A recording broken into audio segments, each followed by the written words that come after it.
Hello, আসসালামু আলাইকুম। আজকে আমরা চরে আসছি খেলা দেখতে।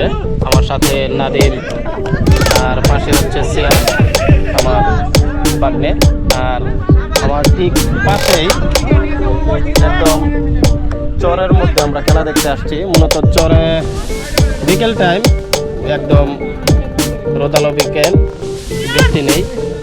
তারপরে এই পাশে হচ্ছে খেলার মাঠ, এখানে খেলা হয়।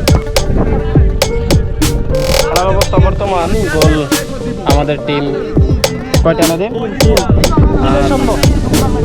3-0। আর এটা হচ্ছে মেয়ের আবদুল্লাহ মেয়ের। Ich fühle mich sehr gut and es ist sehr erstrangend für mich. Danke schön. আসলে ওয়েদারটা একদম ব্রহ্মপুত্র নদীর তীরে, একদম সন্ধ্যাটা